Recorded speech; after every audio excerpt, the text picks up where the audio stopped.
नमस्कार, सुदर्शन न्यूज में आपका स्वागत है। मैं हूं मुकेश कुमार और आप देख रहे हैं जवाब तो चाहिए। जवाब तो चाहिए में आज हम बात करेंगे जैश ए मोहम्मद के अयोध्या के श्री राम मंदिर पर दिए गए जहरीले बयान की। जैश ने स्टेटमेंट जारी करके कहा है कि अयोध्या में श्री राम मंदिर का निर्माण मुसलमानों की हत्या के बाद की जा रही है। साथ ही जैश ने श्री राम मंदिर की तुलना विवादित अल अक्सा मस्जिद से भी की है।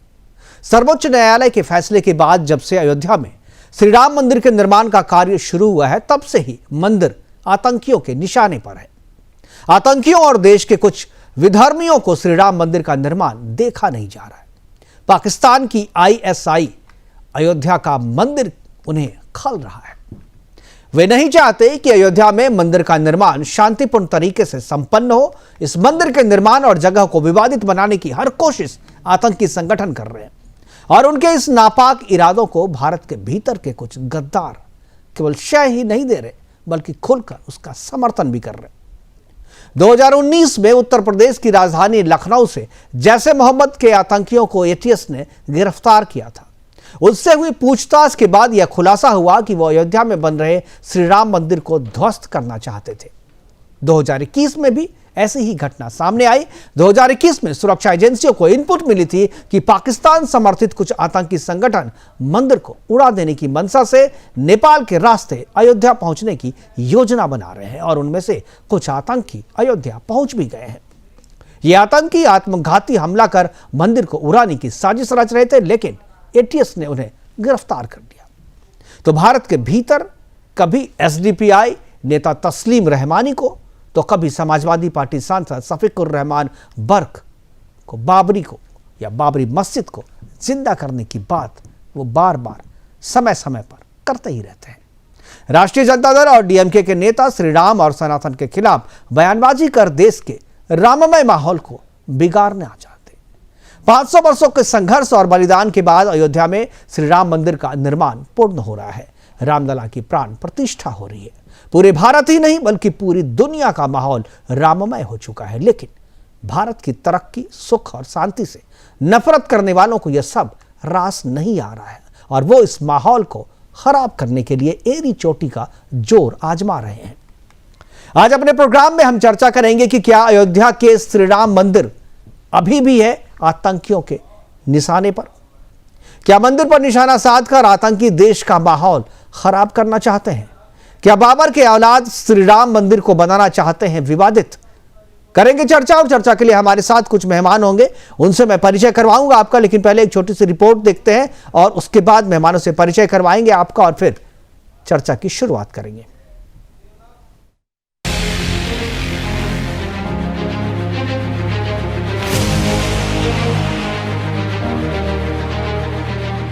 बाईस जनवरी को रामलला की प्राण प्रतिष्ठा के कारण कुंठित चिंगारी सिर्फ देश के ही कट्टरपंथियों को नहीं बल्कि पाकिस्तान समर्थित आतंक के आका जैश ए मोहम्मद को भी लगी है।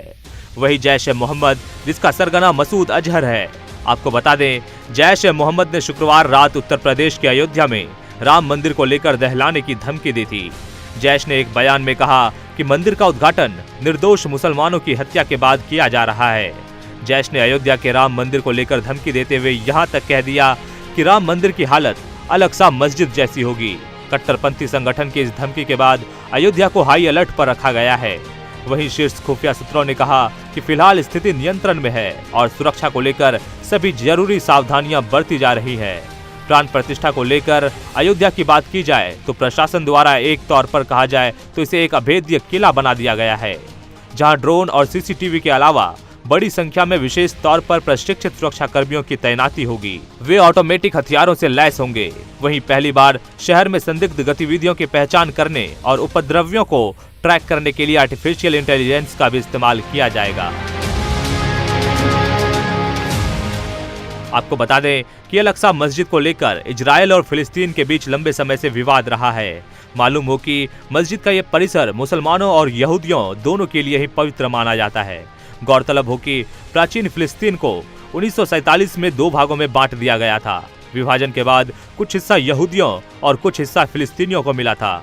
फिर 1967 में इजराइल के गाजा पट्टी और यरूशलेम में कब्जे के बाद यह विवाद और बढ़ गया। इसके बाद जॉर्डन और इजराइल के बीच सहमति बनी कि अल अक्सा मस्जिद के भीतर के मामलों पर इस्लामिक ट्रस्ट का नियंत्रण होगा, साथ ही बाहरी सुरक्षा की जिम्मेदारी इजराइल की होगी। इस बात पर भी सहमति हुई कि गैर मुस्लिमों को मस्जिद के अंदर जाने की अनुमति तो होगी, लेकिन वे प्रार्थना नहीं कर पाएंगे।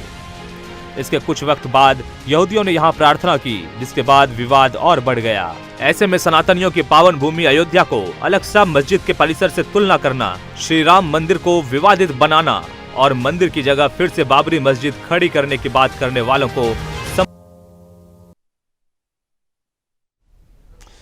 तो राम मंदिर को विवादित बनाने की कोशिश की जा रही है और अयोध्या में जो श्री राम मंदिर का भव्य निर्माण हो रहा है, उस निर्माण पर लोगों की नजर है, आतंकियों की नजर है और बहुत सारे ऐसे लोग भारत के भीतर भी हैं, भारत के बाहर भी हैं, जो इन सब चीज़ों को पसंद नहीं कर रहे। उन्हें ये अच्छा नहीं लग रहा है, वो उन्हें भा नहीं रहा है, उन्हें रास नहीं आ रहा है कि किस तरीके से अयोध्या में श्री राम मंदिर का निर्माण पूरा हो रहा है और प्राण प्रतिष्ठा 22 जनवरी को होने जा रही है। करेंगे चर्चा और चर्चा के लिए दो मेहमान हमारे साथ जुड़ गए हैं। हालांकि दो मेहमान और जुड़ेंगे, यानी 4 मेहमान रहेंगे, लेकिन 2 मेहमान फिलहाल अभी तकनीकी वजह से नहीं जुड़ पाए हैं। जो मेहमान जुड़ गए उनसे आपका परिचय करा दूं। ग्रुप कैप्टन यूके देवनाथ जी हमारे साथ हैं रक्षा विशेषज्ञ के तौर पर, और एचएस रावत जी हमारे साथ हैं धर्म गुरु के नाम पे हिंदू विचारक हैं। दोनों मेहमानों का स्वागत है और चर्चा की शुरुआत में एचएस रावत जी से ही करना चाहूँगा। रावत साहब, ये पहले भी हम लोग चर्चा कर चुके हैं कि जब राम मंदिर का निर्माण शुरू हुआ था, जब सर्वोच्च न्यायालय से जब फैसला आया था कि राम मंदिर का निर्माण वहीं पे होगा, उसके बाद से ही वो जो जगह है, वो जो अयोध्या है, वो जो पवित्र धाम है, वहाँ पर आतंकियों की नज़र है। 2 बार आतंकियों को गिरफ्तार भी किया जा चुका है और इस तरह की खबरें बार बार आ रही है। अभी भी 3 दिन पहले जो है 4 लोगों को गिरफ्तार किया गया था, जो वहां पर संदिग्ध गतिविधि करते हुए पाए गए थे। क्या आपको लगता है कि राम मंदिर का निर्माण अभी जो आतंकी संगठन है उनको भा नहीं रहा है और अभी भी वो आतंकियों के निशाने पर है? मुकेश जी, बिल्कुल ठीक बात है और ये तो हमेशा रहने वाला है जी। जब तक इस्लाम रहेगा, जब तक जिहादी रहेंगे और जब तक मदरसे रहेंगे, जब तक इनको शिक्षा देती जाते रहेंगे लोग, जब तक ये कभी खत्म नहीं हो सकते जी, क्योंकि इसका कोई इलाज ही नहीं है। जिस प्रकार से पूरा विश्व इनसे परेशान है, इसी प्रकार से भगवान राम का मंदिर हमेशा इनके निशाने पर रहने वाला है। ये सभी हिंदुओं को अपने दिमाग में बैठा लेना चाहिए। जितना आज हम उत्साहित हैं, उतना ही उत्साहित हमें हर रोज रहना पड़ेगा, उतना ही अलर्ट हमें रोज रहना पड़ेगा, क्योंकि इनका जो इतिहास है वो किसी से कोई भूला हुआ तो इतिहास है नहीं। सारी जगह विवादित मंदिर और मस्जिदें हैं, ये किसी को छोड़ते नहीं हैं और इनकी तो सोच ही जिहाद है। और जिसकी व्यक्ति की सोच जिहाद हो मुकेश जी, उसको सिखाया ही ये जाता हो। और यहां पर तो सबसे बड़ी बात है कि बाबरी ढांचा था, सबको इतिहास पता है कि पहले भगवान राम का मंदिर था, फिर उसको तोड़ा गया, उस ढांचे को गिराया गया। अब इनको वो चीज बर्दाश्त तो होने वाली नहीं है। इनके तो मदरसों में ही जब से बच्चा पढ़ेगा तब से अब ये इनके कानों में भरा जाएगा कि तुम्हारी मस्जिद गिरा दी, तुम्हारी मस्जिद गिरा दी। जैसे ओवैसी साहब रोना रो रहे हैं और वो लगातार कह रहे हैं कि युवाओं तुम्हें कुछ हो नहीं रहा, तुम्हारी मस्जिदें छीन ली। बर्ग साहब कह रहे हैं तुम्हारी मस्जिद छीन ली, अल्लाह न्याय करेगा।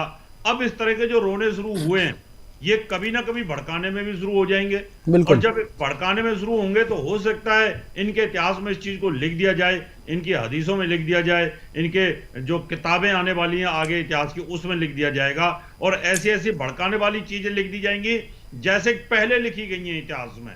बिल्कुल। तो मुझे लगता है इतना आसान काम नहीं है।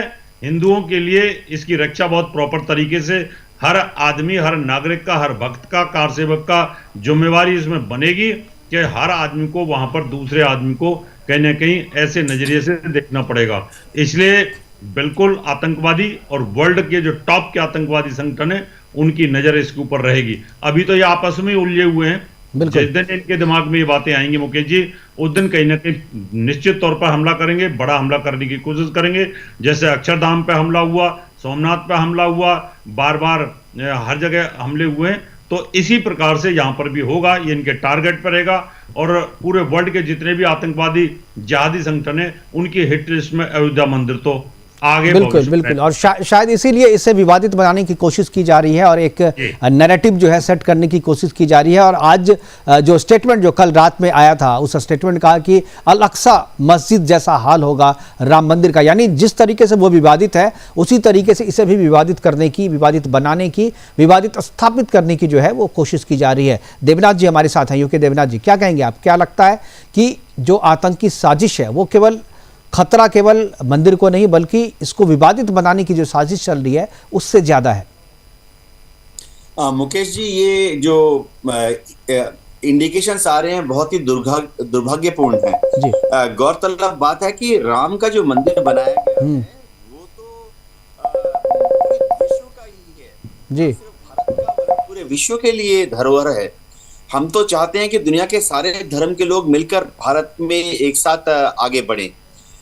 जहां तक ढांचे की बात है, ये सत्यता अलग अलग कोर्ट्स में कई बार प्रमाणित हो गया है कि ये जो पहले मस्जिद थी वह उसमें सैकड़ों साल से, दशकों से कभी भी कोई पूजा किसी भी धर्म के लोगों ने, मैं अपने मुसलमान भाइयों का नाम ले लेता हूं, नहीं हुई थी। अब जहां तक भारत है, भारत में तो सैकड़ों हजारों अलग अलग धर्मों ने, सभी ने अपने मंदिर, मस्जिद, गुरुद्वारे और चर्च बनाए हुए हैं। मेरे ख्याल से अगर आप संख्या लेंगे तो भारत दुनिया के उन कुछ देशों में से है जहां पे मुस्लिम माइनॉरिटी होते हुए भी मेरे ख्याल से मस्जिदों की संख्या सबसे ज्यादा है। बिल्कुल, हमारे यहाँ तो हर छोटे छोटे गांव में, छोटे छोटे मोहल्लों में हम मस्जिद देख पा रहे हैं और हम हमेशा उनको कभी भी हम हमेशा हमारे यहाँ घर के आसपास या हमारे मोहल्लों में जो मस्जिद होते हैं उसे हम सम्मान से ही देखते हैं। पूजा स्थल के हिसाब से जो उनको मिलना चाहिए ध्यान, वो हम देते हैं जी।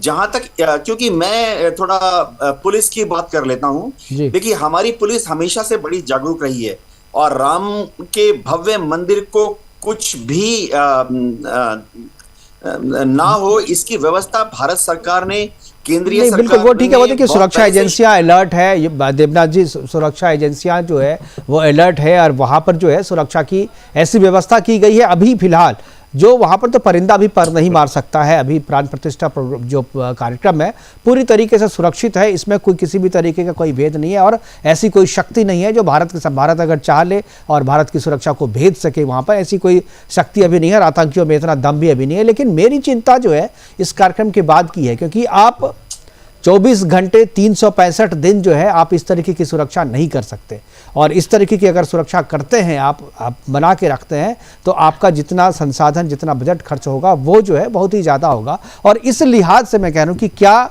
विवादित बनाने की कोशिश की जा रही है, क्या ये जो चीज़ें हैं अल अक्सा से जो इसे जोड़ा जा रहा है, मैं उस पर चाह रहा हूँ कि आप अपनी प्रतिक्रिया दें कि क्या अल अक्सा मस्जिद से श्री राम मंदिर को जोड़ करके इसे विवादित बनाने की साजिश चल रही है ताकि इतिहास में ये जो है एक विवादित स्थल के रूप में स्थापित हो? मुकेश जी, मैं तो अपने सारे मुसलमान भाइयों से एक ही अपील करूंगा, भारत में और भारत के बाहर और खासतौर से जो पाकिस्तान में हमारे भाई हैं, कि देखिए अल अक्सा के साथ इस बाबरी का जो ढांचा था उसकी तुलना नहीं हो सकती है। अल अक्सा जो है वो हजारों साल से वहां पर था और मक्का मदीना के बाद वही तीसरे नंबर पर उनका सबसे बड़ा धार्मिक स्थान था और उसमें हजारों साल से लगातार पूजा प्रार्थना होती रही है। हजारों साल से दुनिया भर के जितने हमारे मुस्लिम भाई हैं वो मक्का मदीना जाते रहे हैं, अल अक्सा जाते रहे हैं। तो बाबरी मस्जिद तो है, इसका तो जो ढांचा था वो तो इतना पुराना भी नहीं है और सबसे बड़ी बात है कि मुसलमानों का, अगर आप भारत के मुसलमानों का अगर आप उनकी धार्मिक जो भ्रमण करते हैं, टूरिज्म होता है, जो रिलीजियस टूरिज्म होता है, उसमें बाबरी मस्जिद का कोई वर्णन था ही नहीं। अगर आप आर्कियोलॉजिकल सर्वे ऑफ इंडिया के पुराने रिकॉर्ड में जाएं, अंग्रेजों के रिकॉर्ड में जाएं, आप देखेंगे कि ठीक है कुछ था वहां पर एक मुगल कालीन स्ट्रक्चर। देवनाथ जी, मैं आपको रोकना चाहूंगा, मैं रावत जी के पास एक बार जाना चाहूंगा। रावत जी, ये जो विवादित बनाने की कोशिश की जा रही है, क्या आपको लगता है कि ये इतिहास को बदलने की साजिश है और राम मंदिर, अयोध्या के श्री राम मंदिर के साथ जो है एक विवाद को जोड़ने की साजिश है? मुकेश जी, जब तक आप जैसे निडर पत्रकार हैं और जब तक सुदर्शन न्यूज जैसे चैनल हैं और जब तक हमारे हिंदुत्व के नौजवानों को जितनी जागृति अभी आई है राम मंदिर से, जब तक मुझे लगता है कि दुनिया की कोई ताकत राम मंदिर को विवादित नहीं कर पाएगी। अब वो जमाना चला गया जब हम कमजोर थे, आर्थिक रूप से कमजोर थे, गुलाम थे, मानसिक रूप से गुलाम थे, हमले होते थे, टॉर्चर होते थे, जबरदस्ती हमारी गर्दनें काटी जाती थी। अब वो माहौल चला गया है। हिंदुस्तान एक परमाणु संपन्न शक्ति है। आज हमारे पास में अपने हर तरह के हथियार हैं। आज हमारे पास बहुत बड़ी फोर्सेज हैं। आज हमारी सेना पे हमें नाज है, पैरामिलिट्री फोर्सेज पे नाज है। दुनिया की पूरे 56-57 देश मिलकर के भी हिंदुस्तान का बाल बाका नहीं कर सकते। एक इजराइल का कुछ नहीं बिगाड़ सकते। ठीक है, उन्होंने वहां पर विवादित कर दिया, उन्होंने हाशिया सोफिया को विवादित कर दिया, उस समय कर दिया जब इनका चलता था। लेकिन आज हिंदुस्तान के ऊपर किसी का जोर नहीं चलेगा। हाँ, इनकी सोच में है, इनके दिमाग में है कि हम विवादित करें और हम गजबाए हिंद वो बनाएं। इस तरह की सोच हो सकती है।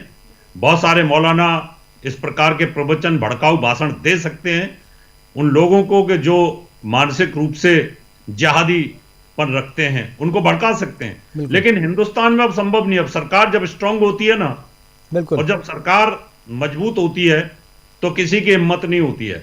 सरकार मिलीजुली होती है, 10 लोग पार्टियां उसमें इकट्ठी होती हैं, तब कहीं ना कहीं सरकार अस्थिर होती है तो आतंकवादी घटनाएं बढ़ जाती हैं। इसलिए मुझे मुकेश जी, जो मेरा अभी इंट्यूशन है, जो मेरी सोच है, अभी ऐसा कुछ होगा नहीं, करने की हिम्मत भी नहीं है।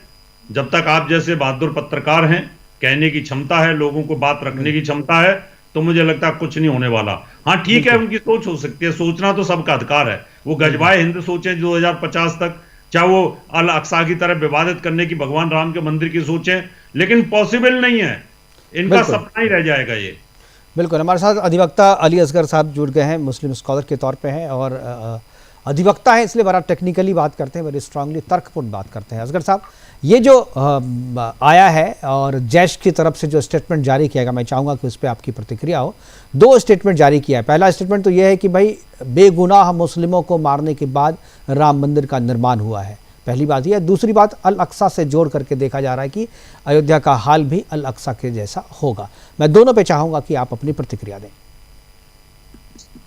देखिए, अगर किसी को मुस्लिम से के इस पे कि भाई मारने की या इसकी, सबसे पहले तो मैंने, जैसे पहले भी आपसे बात होती रही है हमारी जी, कि हम खुद जाती तौर पर इस बात के खिलाफ हैं, चाहे वो बात किसी तरफ से भी उठे कि साहब धमकी या खूंजनी या जाने लेने की बात वो होनी नहीं चाहिए। हमेशा बात पीस की करनी चाहिए। और जो कि मैं मजहबी तौर पे भी बात करूंगा वैसे कि हमारा मजहब तो हमेशा पीस की बात करता है, चैन की, सुकून की, और यहाँ तक के दूसरे मजहब की भी इज्जत करने की बात करता है। तो जो मजहबी तौर पे है वो ये है। अब बाकी किसी चीज से जोड़ना कि हम उसको इसकी तरह डिस्प्यूटेड, मस्जिद अक्सा एक बिल्कुल अलग चीज है। पूरी दुनिया में दूसरे नंबर की मस्जिद है, पूरी दुनिया की बात कर रहा हूं मैं जी। और उसकी बराबरी किसी से की नहीं जा सकती। वो तो सिर्फ मुसलमानों का सबसे पहला क़िबला है और बहुत सारी उसकी खुसूसियात हैं मस्जिद अक्सा की। उसकी हम कहीं किसी से ना मिसाल देनी चाहिए ना करनी चाहिए। वहाँ पे बहुत सारे साहिबा इकराम जो नबी के वक्त में लोग थे और उनके साथ थे, वो लोग वहाँ दफन हैं। बहुत से जो उस वक्त के बुजुर्गान दीन हैं, बहुत सारे जो उस वक्त के नबी हुए हैं, वो सारे लोग हैं वहाँ पर दफन। और दुनिया में उसको दूसरे नंबर की मस्जिद माना जाता है। ये एक खास मस्जिद है जिसका कुरान में 70 बार जिक्र है, मस्जिद अक्सा की जो आप बात कर रहे हैं। तो बाकी और जैसे हम इस अपने हिंदुस्तान की किसी भी मस्जिद की बात करें, खासियत से तुलना नहीं हो रही। मैं असगर साहब मैं कह रहा हूं, विवाद भी तो साथ में जुड़ा हुआ है ना, उस मस्जिद के साथ जो विवाद जुड़ा हुआ है उसके उस पक्ष की तुलना जो है अयोध्या के राम मंदिर से की गई है और विवादित बनाने की कोशिश है। ये राम मंदिर के विवाद की कोई ऐसी बात नहीं। हम मस्जिद अक्सा से उसकी बिल्कुल कोई तुलना नहीं करना चाहते ना। वो तो हम भी नहीं चाहते हैं, हम तो खिलाफ हैं इसके। भाई श्री राम मंदिर की तुलना किसी से नहीं की जा सकती, अतुलनीय है ये, किसी से तुलना नहीं की जा सकती। वो एक अलग चीज है। क्योंकि जैसे बाबरी मस्जिद आप किसी ने अगर कहा वो अपनी अपनी सबकी सोच है कि भाई कुछ लोगों का मानना है कि वो बाबरी मस्जिद थी, जैसे अभी अभी हमारे रावत साहब ने कहा कि साहब उसका कहीं जिक्र नहीं है, ब्रिटिश वक्त ने, ब्रिटिश वक्त की तो बात ही नहीं हो रही है, ब्रिटिश वक्त से पहले की बात है वो तो, और उसका जिक्र है, जिक्र क्यों नहीं है, सब जगह जिक्र है बाबरी मस्जिद का। यहाँ तक कि जब कोर्ट की बात आई तो कोर्ट में तो भी उसका ब्रिटिशर्स के जो रिकॉर्ड में है, असगर साहब आप तो पढ़े लिखे एडवोकेट हैं, ब्रिटिशर्स के जो रिकॉर्ड में है वो क्या है? उसमें तो यही रिकॉर्ड है ना कि ये तोड़ के बनाई गई, उसमें वो रिकॉर्ड है, वो तो बाकायदा उसमें डॉक्यूमेंट्स हैं, वो तो डॉक्यूमेंट्स कोर्ट में भी पेश किए गए हैं और वो आपको सोशल मीडिया पे भी मिल जाएंगे, नहीं तो मैं भेज दूंगा आपको। नहीं वो देखिए मेरे पास है, हाँ। मेरे ऑफिस में मौजूद है, आपको कुछ चाहिए हो तो मैं वहां से भेज सकता हूँ उसको। नहीं हमारे पास भी है, लेकिन नहीं, हाँ मैं इसीलिए कह रहा हूँ हमारे ऑफिस में भी सब कुछ मौजूद है और उसका सारा रिकॉर्ड भी मौजूद है। लेकिन ये कि हम जैसे या तो दो ही चीजें हैं, या तो हम उसको कानूनी तौर पे अगर बात करें तो कोर्ट ने भी जब इस बात का जिक्र हुआ, ये तो बड़ी अच्छी बात है कि सबने, हिंदू मुसलमान सिख ईसाई सबने उस फैसले को माना और इस बात पे आए कि भाई ठीक है, अब अगर उस जगह पे आप राम मंदिर बनाए, चूंकि कोर्ट का फैसला है इसलिए सब लोगों ने माना। हालांकि सब लोगों ने देखिए मैं कह रहा, लेकिन सब लोगों ने माना कहा। ओवैसी जिस तरीके की बयानबाजी कर रहे हैं, शफीकुर रहमान बर्क जिस तरीके की बयानबाजी कर रहे हैं, जो तस्लीम रहमानी जिस तरीके से 6 दिसंबर को शहादत दिवस मनाते हैं और कहते हैं कि मस्जिद हम फिर से वहीं पर बनाएंगे, बाबरी मस्जिद, तो ये सब की कहा, ये तो भड़काने वाली बात है, उसका कोई विरोध नहीं होता है। सबसे बड़ी बात है कि इसका विरोध आपके समाज की तरफ से नहीं होता है। नहीं मैं यही बात कह रहा हूं कि हम सबको भड़काने वाली चीजों का विरोध करना चाहिए। हम जैसे अभी यहाँ पे बैठ के कहते हैं साहब हमारी मानसिक ताकत ये है, ये सब चीजें हमें कभी करना नहीं चाहिए। हमें हमेशा बात करनी चाहिए हिंदू मुस्लिम सिख ईसाई एकता की बात करनी चाहिए, और वो इसलिए करनी चाहिए कि अगर हमारी नजर में हमारा मुल्क है तो मुल्क की तरक्की में आपको साफ साफ छुपी है कि हम सब एक दूसरे से प्यार करें, एक दूसरे के साथ रहें और एक दूसरे के गम में, दुख में, सुख में, खुशी में, सब चीजों में साथ साथ शरीक हो, तभी ये चीज मुमकिन है। वरना होता क्या है कि अगर हम लोगों की मानसिकता की बात करें, मानसिकता क्या, मानसिकता तो ये थी, वाकई अभी रावत साहब ने सही कहा, बहुत कमजोर मानसिकता थी, ब्रिटिशर्स से डर लगा तो उनसे माफी मांग ली बहुत सारे लोगों ने, बहुत सारे। फिर आप कहाँ लेके चले गए, फिर आप कहाँ बात को, मैं सही कह रहा हूँ, अरे लेकिन सही आप कहाँ कह रहे हैं, वो सही, वो तो आपका नजरिया है। सुनिए तो उस पर कितने सारी किताब, संपत राय की किताब आ गई, आप उस पे आप देखें ना। मैं इसीलिए कह रहा हूँ कि हमें इन चीजों का जिक्र ही नहीं करना चाहिए, हमें उन मानसिक नहीं आप जिक्र नहीं करना चाहिए, लेकिन आपको सच तो जानना चाहिए ना। अब तक जो ये जो नैरेटिव सेट किया गया था, उसी नैरेटिव को तो आप आगे बढ़ा रहे हैं कि भाई माफी मांग ली। आप जो बात कर रहे हैं, जिन लोगों ने रिसर्च किया, जिन लोगों ने उस पर काम किया, उसकी बात को तो कोई पढ़ ही नहीं रहा है। अब आप और हम बात कुछ कर दें, जिस वीर सावरकर की बात कर रहे हैं, जिस आधार पे कह रहे हैं, और जितनी चिट्ठियां उन्होंने लिखी थी वो सारी मराठी में लिखी है। मराठी का अनुवाद जो है अंग्रेजी में करने वाले लोग जो है वो गूगल ट्रांसलेट से ये कर रहे हैं। वैसा व्यक्ति जो मराठी जानता हो, अंग्रेजी जानता हो, उनके ट्रांसलेशन वाली किताब पढ़िए ना, पता चल जाएगा आपको। नहीं, अब हम ये कहें कि इसमें कुछ अरबी में है, कुछ फारसी में है, कुछ उर्दू में है, बहुत सारी चीजों का रिकॉर्ड, और वो है कुछ और बताया कुछ और जा रहा है। तो ये चीजें देखिए, ये तो सब बात को घुमाने और टालने वाली बात है। वरना तो ये कि जो सच है, किसी ने भी इस बात को नहीं, सब जो सच है वो सब सामने आता रहता है सामने। क्योंकि मानसिकता की बात आई, मैंने इसलिए आपके सामने ये बात रखी। हमें सबसे पहले इस चीज का ध्यान रखना चाहिए कि हम कोई भी, चाहे हमारा पैनल हो या आप हो या मैं हूं, हमें भड़काने वाली कोई बात कभी नहीं करनी चाहिए, चाहे किसी भी चीज को। बल्कि टॉपिक भी हम तो चाहते हैं साहब ऐसे नहीं, ठीक है, भड़काने वाली बात नहीं की जानी चाहिए, लेकिन जो लोग ऐसा कर रहे हैं उसका विरोध भी तो किया जाना चाहिए। उसका विरोध कौन करेगा? अगर कोई, देखिए मैंने पहले भी आपसे सर ये बात कही है कि सही सही है, गलत गलत है, right is right, wrong is wrong. Mukesh भाई, ये बात मेरी आपसे बहुत बार हुई। बिल्कुल सही है, लेकिन ये बताएगा कौन कि ये सही है और ये गलत है?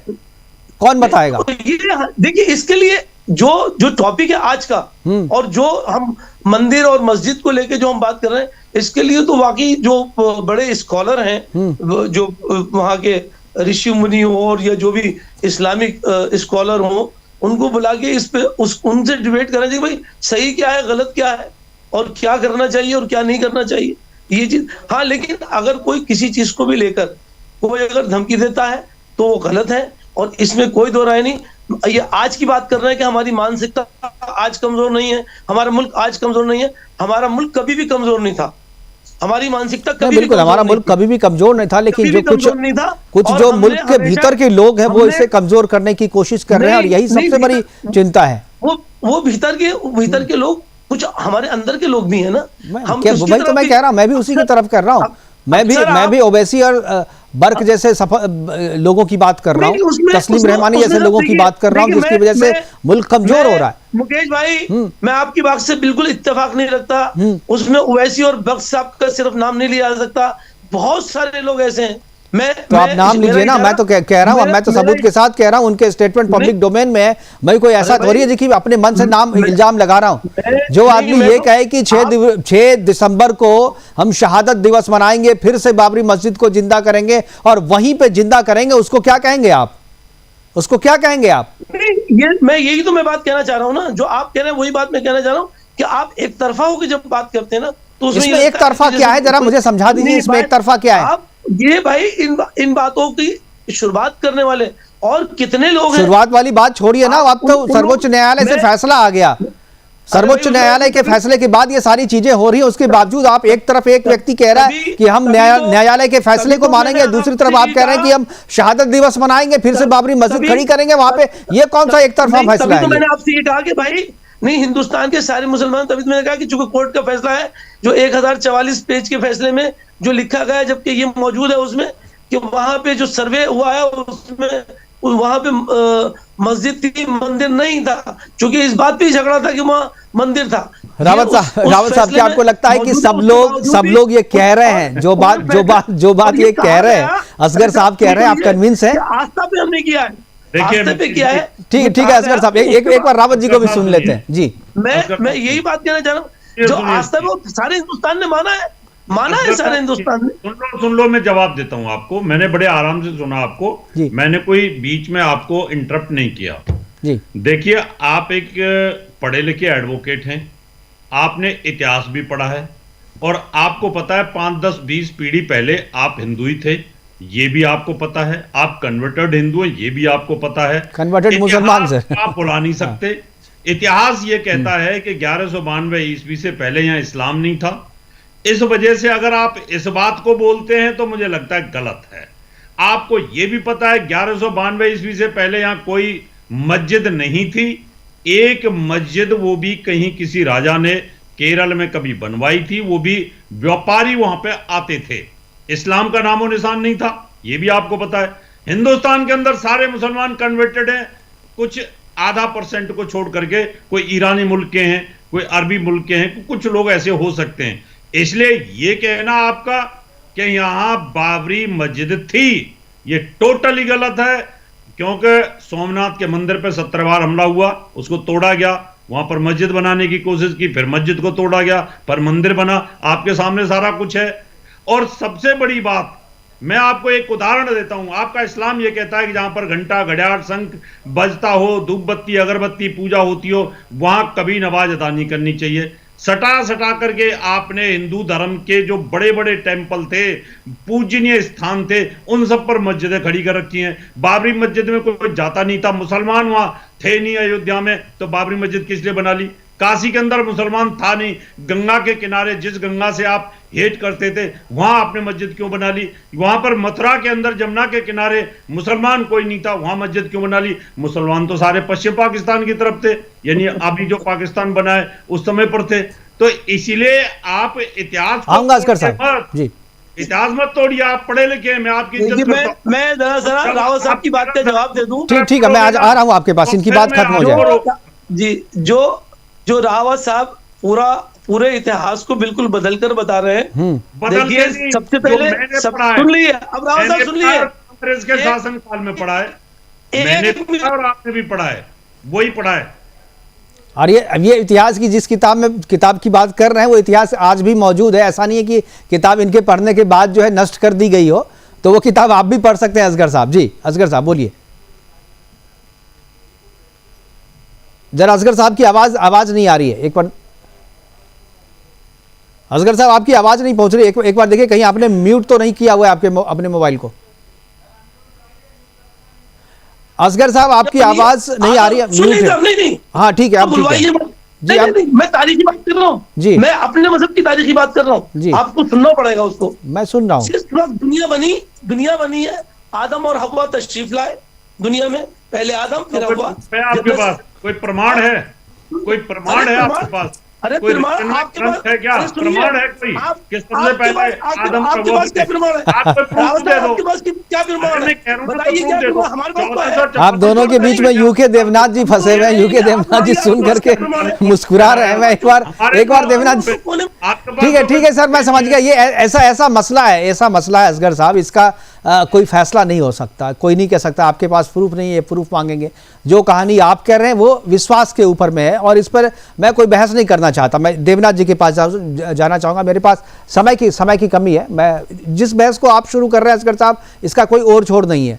इस पे नहीं जाएंगे। देवनाथ जी, क्या आपको लगता है कि जो विवादित बनाने की कोशिश की जा रही थी, वो कोशिश जो है कभी भारत में सफल नहीं होगी? उससे पहले मस्जिद मुकेश जी, अब वो समय आ गया है जब दुनिया भर के सब लोगों को मिलजुल कर रहना पड़ेगा। सुन तो लीजिए, दुनिया भर के जितने लोग हैं, चाहे किसी भी धर्म से हैं, उनको असगर साहब मैं आऊंगा। देवनाथ जी को एक बार सुन लेते हैं। देवनाथ जी को सुनते हैं, फिर आएंगे आपके पास। हम हमारे देश को बांटना बंद करें।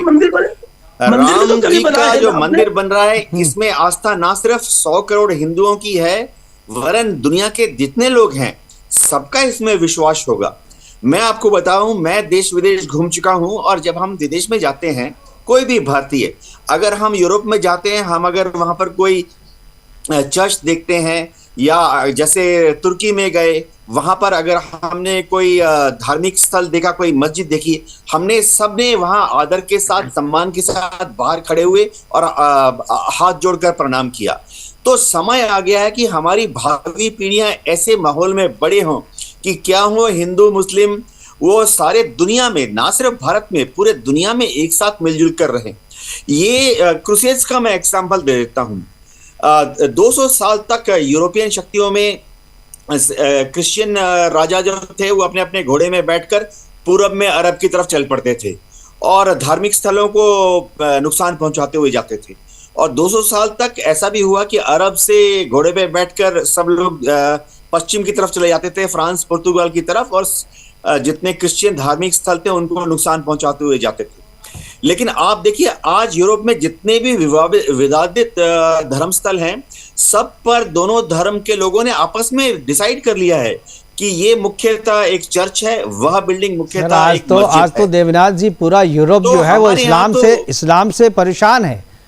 पूरा यूरोप परेशान है। सब तो इस्लाम को बाहर करने की, सब तो मस्जिदों को तो तोड़ रहे हैं, वहां पे मुसलमानों के आने पे रोक लगा रहे हैं। सब अपने देश में चुनाव लड़ते हैं इस बात पे कि मैं जीत के आऊंगा तो मुसलमानों को बाहर करूंगा। जी नहीं मुकेश साहब सुन लीजिए जी। इस्लाम से परेशान है, आपकी बात सही है। इस्लाम से परेशान नहीं है, इस्लाम की अच्छाइयों से परेशान है। सारी दुनिया अट्रैक्ट हो रही है। मैं आपसे पूछ रहा हूँ, मेरा सवाल है, अच्छाई से परेशान होने वाले लोग पता नहीं कौन है। मेरा सवाल है आपके पूरे पैनल से, दुनिया में सबसे ज्यादा कन्वर्जन किस मजहब में हो रहा है? बताइए, लोग किस मजहब की तरफ जा रहे हैं? अगर इस्लाम वही तो बोल रहे थे कि आप वो कन्वर्जन जबरदस्ती करवा रहे हैं ना, प्रलोभन से करवा रहे हैं, और इसीलिए तो पूरा यूरोप इसीलिए विरोध कर रहा है ना आपका। आपने यूके को, आपने इंग्लैंड पे कब्जा कर लिया, आपने स्पेन पे कब्जा कर लिया, आपने नीदरलैंड पे कब्जा कर लिया, आपने फ्रांस पे कब्जा कर लिया। हर एक छोटे छोटे यूरोपियन कंट्री पे इस्लाम जबरदस्ती थोपा जा रहा है। इसीलिए वहां के जो मूल निवासी है वो इसका विरोध कर रहे हैं। ये देखिए, आपके यहाँ लालच की तरह नहीं देते जैसे आप। नहीं, ये तो सर खबर आ रही है ना। मैं रोज फ्रांस में जाकर के थोड़ी बैठा हुआ हूँ सर। अभी नीदरलैंड में गीत साहब, अगर मुकेश साहब किसी को जबरदस्ती करा दिया तो इस्लाम नहीं हुआ वो। तो वैसे ही लोगों को बाहर कर रहे हैं ना, वैसे ही लोगों को बाहर किया जा रहा है। आप लोगों को भी परेशानी ये है कि इस्लाम की तरफ लोग क्यों जा रहे हैं? नहीं, मुझे इसमें परेशानी नहीं है कि कौन कहाँ जा रहा है। मुझे इसमें परेशानी है कि कोई जबरदस्ती कर रहा है, कोई जिहाद कर रहा है, कोई लफ्ज़ जिहाद कर रहा है, कभी लैंड जिहाद कर रहा है, कभी कुछ कर रहा है। अगर मजहब पे बहस करनी है तो एक मजहब की बहस रखिए आप, और बताइए आप अपनी अच्छाइयां और इस्लाम अपनी अच्छाइयां बताए, फिर पता ये चलेगा हमारी आपको। अच्छाइयां ही है कि आप यहाँ पर फैलते चले गए और हम आपको एक्सेप्ट करते चले गए, और नहीं, आज जब हम आवाज उठा रहे हैं तो आप कह रहे हैं कि हम आपका सही भी हैं। नहीं कहता है जो ये हम कह हमारी रहे हैं। अच्छाइयां ही थी ना, हमें- ये सनातन नहीं, की ये अच्छाइयां ही आपकी थी ना कि अच्छाइयां आप यहाँ आए और फैलते बिल्कुल। चले गए, हम कुछ बोले नहीं आपको, और नहीं, आप जब कौन पानी बोलता सर के भाई? ऊपर इसलिए से तो हमारा निकल रहा मुल्क है था। तो बोल रहे हैं। हमने आपको रहने दिया, ये हमारा मुल्क था भाई। अच्छा, गर्दनें ये आपका हमने मुल्क लगाई था। थी। आप अभी भी गर्दनें गिन लीजिए। ये सबसे ज्यादा शिवाजी किसकी और मौर्य, कुर्बानियां हैं? ये आप चंद्रगुप्त बता मौर्य, दीजिए शिवाजी कुर्बानी। और समुद्रगुप्त का आप ये अपने मुल्क दिल था। की बात कहिए, देखिए जो जो इंस्ट्रक्शन दिया मुगल थे उसकी वो दिल आक्रांता की थे, बात यही कहिए। प्रेम, यही इतिहास नहीं समझ रहे हैं, इसीलिए ये सारी प्रॉब्लम है। जो मुगल थे, जो बाबर थे, वो आक्रांता थे, उन्होंने अपने तलवार के नहीं जोर थे। पर आपके पूर्वजों के साथ अन्याय किया, उन्होंने आपके पूर्वजों के साथ नहीं। ज्यादती की, और आप बिल्कुल। उसको अपना हीरो बना करके बैठे हुए हैं। अच्छा, ब्रिटिशर्स ने क्या किया? जिनसे आपने माफी मांगी उन्होंने क्या किया? जिनसे आपने माफी मांगी उन्होंने क्या किया? भाई एक बात समझ में नहीं आती, मुगलों से आप नाराज हैं, ब्रिटिशर्स से माफी मांगते हैं। पास कर दिया है कि आज बाबर आक्रांता नहीं भाई, था। आज एक भी आक्रांता नहीं था, क्या था? देवदूत था क्या? हैं? अरे भाई आप चलिए, इस बताइए पे ना। लंबी बहस है, कभी और करेंगे, कभी और कर लेंगे बहस इस पे, हमारे पास समय की कमी है, प्रोग्राम को वाइंड अप करना पड़ेगा, कभी और बहस कर लेंगे। हमारे साथ जुड़ने के लिए असगर जी आपका, एचएस रावत जी आपका, और देवनाथ जी आपका बहुत बहुत धन्यवाद। आप जुड़े अपनी अपनी बातें हमारे साथ साझा की। लेकिन श्री राम मंदिर को जिस तरीके से विवादित बनाने की साजिश की जा रही है और जिस तरीके से आतंकियों के निशाने पर राम मंदिर को लिया जा रहा है, यह कहीं से भी एक्सेप्टेबल नहीं है। और ये आज का भारत है, और आज के भारत में कोई अगर अयोध्या की तरफ, श्री राम मंदिर की तरफ आंख उठा करके देखेगा तो वो आंखें निकाल ली जाएगी। फिलहाल अभी के लिए इतना ही, दीजिए इजाजत, नमस्कार।